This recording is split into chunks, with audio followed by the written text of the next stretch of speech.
اللہ تو قرآن میں کہتا ہے نبی کی بیویاں تمہاری مائیں ہیں. ہر آیت کا کوئی نہ کوئی شان نزول تو ہوتا ہے.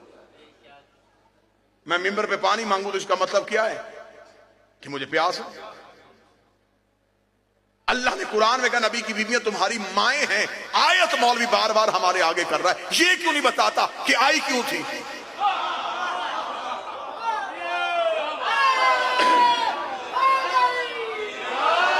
آخر یہ آیت آئی کیوں تھی؟ اس دور میں تو ہم شیعہ نہیں تھے. اس دور میں کون نہیں مان رہا تھا جس کے لیے اللہ نے قرآن میں آیت بھیجی؟ آیت بتائی، شان نزول نہیں بتایا. آپ پھر شان نزول ہم بتا دیتے، تیری کتابوں سے بتا دیتے ہیں. جب نبی کی زندگی میں ایک بندے نے مدینے کے باہر درخت کے نیچے لوگوں کو اکٹھا کر کے مشورہ کیا تھا کہ نبی دنیا سے چلے جائے گا، نبی کے جانے کے بعد نبی کی بیویاں ہوں گی بیوہ، اور اس کی شریعت میں بیوہ سے شادی ثواب ہے. ادھر اسے ناپاک منصوبہ بنایا، جبریل کے پر محمد کے قدموں پہ آئے، آواز آئی اس بندے کو گھر بلا کے خدا کہہ رہا کہ غیرت کر، مائیں ہیں.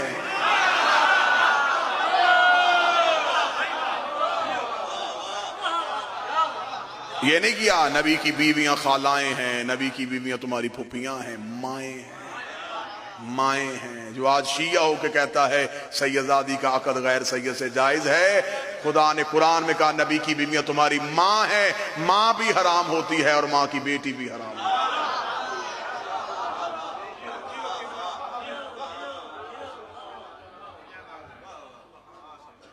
نبی کی بیویاں تمہاری ماں ہیں. خدا نے قرآن میں حکم دے دیا مائیں ہیں. بندوں نے کہا چل ٹھیک ہے یہ مائیں ہیں تو پھر نبی تو ہمارا باپ ہو گیا. بنتا تو یہی ہے نا جی، جو بیوی ماں ہو تو شوہر باپ ہو. انہوں نے کہا ٹھیک ہے تیری بیویاں ہماری مائیں، تو ہمارا باپ. آیت پھر تڑپ کے نازل ہو گئی، ماں کانا محمد نبا احد من رجالکم، محمد تم مردوں میں کسی کا باپ نہیں. اب ذرا آیت کے تیور دیکھنا، توحید دیکھنا کن لوگوں کے ساتھ کس مزاج میں جنگ کر رہی ہے. پہلے کہا مائیں ہیں تاکہ نبی کے گھر کی عزت بچائے. پھر جب انہوں نے کہا یہ باپ ہے، خدا نے فوراً آیت بھیج دی یہ کسی کا باپ نہیں. لوگوں نے حکمت عملی تبدیل کر لی. انہوں نے کہا چل ٹھیک ہے اگر یہ کسی کا باپ نہیں پھر اس کا کوئی بھی بیٹا نہیں ہوگا، اس کی کوئی نسل نہیں ہوگی، اس کی کوئی اہل بیت نہیں ہوگی، اس کا کوئی خاندان نہیں ہوگا، کیونکہ اللہ نے قرآن میں کہہ دیا ہے کہ محمد تم مردوں میں کسی کا باپ نہیں ہے. رسول نے کہا میرے مالک تو پھر میری نسل، میرا خاندان، میری اہل بیت. فرمایا میرا محمد خاموش رہا، ایک وقت آئے گا نجران کے عیسائی تجھے مباہلے کے لیے بلائیں گے، پھر ہم تجھے حکم دیں گے وہ اپنے بیٹے لے کے، تو بیٹے لے کے جا، تو بیٹے لے کے جا. جب آیت آ گئی لوگوں نے کہا اب بیٹے کہاں سے لے کے آئے گا؟